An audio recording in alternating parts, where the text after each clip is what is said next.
Assalamualaikum warahmatullahi wabarakatuh. Perkenalkan, nama saya Kukuh Arya Nusantara, mahasiswa program studi Magister Pendidikan Bahasa Indonesia Pasca Sarjana Fakultas Keguruan dan Ilmu Pendidikan Universitas 11 Maret. Baik, pada kesempatan kali ini saya ingin sedikit mengulas mengenai apa itu guru dan dosen abad 21. Tentunya khusus pada kesempatan kali ini saya ingin menyampaikan sedikit mengenai bagaimana itu guru dan dosen abad 21 yang berakhlak mulia. Mengapa saya ingin mengulas mengenai guru dan dosen abad 21 yang berakhlak mulia? Tentunya ini nanti akan berkaitan dengan mata kuliah pengajaran bahasa dan sastra Indonesia yang diampu oleh Dr. Muhammad Rohmadi M.Hum. Baik, sebelum kita lanjut ke guru dan dosen abad 21 yang berakhlak mulia, mari kita kembali ke awal dulu bagaimana pendidikan di Indonesia itu memiliki dasar. Pemerintah sudah menerapkan tahap-tahapannya, yaitu pemerintah telah menurunkan undang-undang yaitu tentang sistem pendidikan nasional. Tentu kita sebagai calon guru, calon dosen, atau yang teman-teman sudah menjadi guru itu tahu apa itu undang-undang sistem pendidikan nasional. Baik, saya ingin mengulas mengenai dasar, fungsi, dan tujuan dulu sebelum kita masuk ke guru yang berakhlak mulia. Fungsinya itu ada di bawahnya, yaitu pasal 3 masih di bab 2. Pendidikan nasional berfungsi mengembangkan kemampuan dan membentuk watak serta peradaban bangsa yang bermartabat dalam rangka mencerdaskan kehidupan bangsa. Ini fungsinya dulu. Fungsinya ini sudah jelas bagaimana arah pendidikan yang ada di Indonesia, yaitu berfungsi untuk mengembangkan kemampuan. Baik, kita sebagai guru memang nanti dituntut untuk mengembangkan kemampuan peserta didik atau siswa. Tapi yang utama dalam hal ini adalah membentuk watak serta peradaban bangsa yang bermartabat dalam rangka mencerdaskan kehidupan bangsa.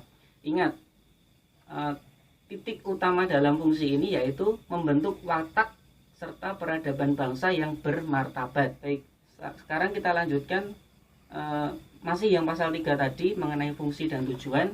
Tadi kan sudah saya jelaskan mengenai fungsinya. Sekarang di bagian tujuannya. Ingat, pendidikan itu bertujuan untuk berkembangnya potensi peserta didik agar menjadi manusia yang beriman dan bertakwa kepada Tuhan Yang Maha Esa, berakhlak mulia, sehat, berilmu, cakap, kreatif, mandiri, dan menjadi warga negara yang demokratis serta bertanggung jawab. Baik, kita ulas di bagian awal mengenai tujuan ini, yaitu beriman dan bertakwa kepada Tuhan Yang Maha Esa, berakhlak mulia. Berkaitan tadi yang dengan Pancasila tadi, sila pertama ketuhanan Yang Maha Esa, ini berkaitan juga beriman dan bertakwa kepada Tuhan Yang Maha Esa, berakhlak mulia. Tentu dalam pepatah Jawa kan kita sering mendengar bahwa guru digugu lan ditiru. Otomatis ketika kita menyelenggarakan pendidikan agar peserta didik kita itu menjadi seorang yang berakhlak mulia, tentu kita sebagai calon guru atau calon dosen kelak kita menginginkan peserta didik kita untuk menjadi seorang yang beriman, bertakwa kepada Tuhan Yang Maha Esa, dan berakhlak mulia. Itu tujuannya sebelum urutannya itu sebelum terkait dengan ilmu, cakap, kreatif. Berarti yang dituntut pertama kali untuk pendidikan di Indonesia itu adalah beriman, bertakwa kepada Tuhan Yang Maha Esa, berakhlak mulia. Itu bagian awal.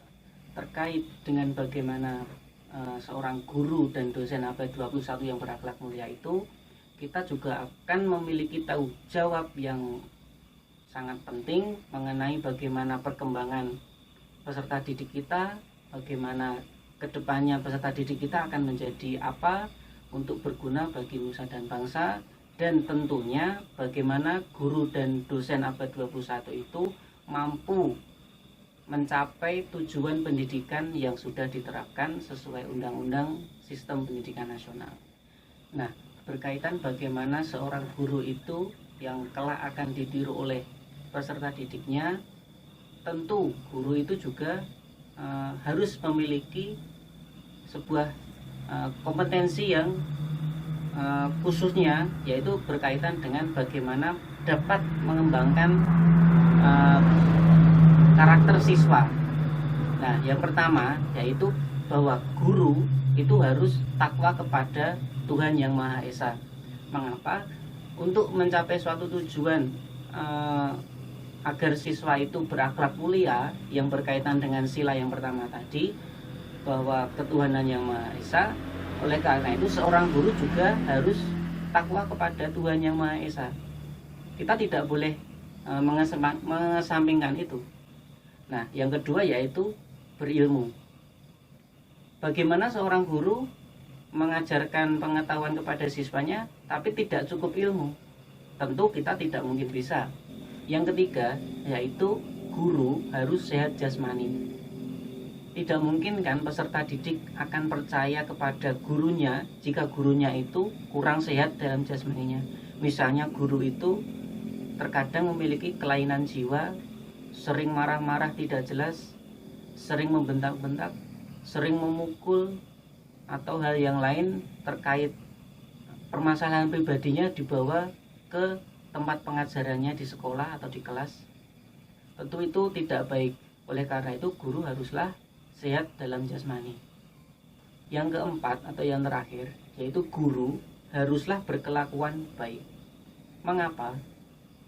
Tentunya sebagai guru yang digugulan ditiru, seperti pepatah Jawa itu, kelakuan baik seorang guru akan ditiru oleh peserta didiknya kelak ketika sudah dewasa atau setelah lulus untuk pengembangan jati dirinya setelah masa sekolah yang bertatap dengan gurunya itu usai.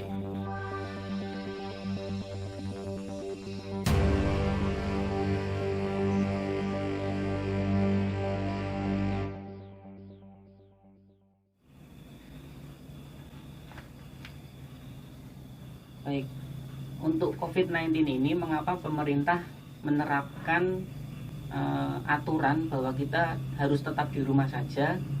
Bahkan dunia pun banyak negara-negara yang menerapkan karantina wilayah. Mengapa? Karena memang secara matematis dihitung bagaimana pola penyebaran, bagaimana aktivitas sosial kita di masyarakat, itu nanti sudah diperkirakan bahwa lama dan jumlah korban yang terjangkit itu akan menurun dan akan tertangani apabila kita tidak kontak fisik dengan banyak orang, tidak dalam keramaian, kemudian tetap di rumah saja. Oleh karena itu, kita sepatutnya mematuhi imbauan dari pemerintah.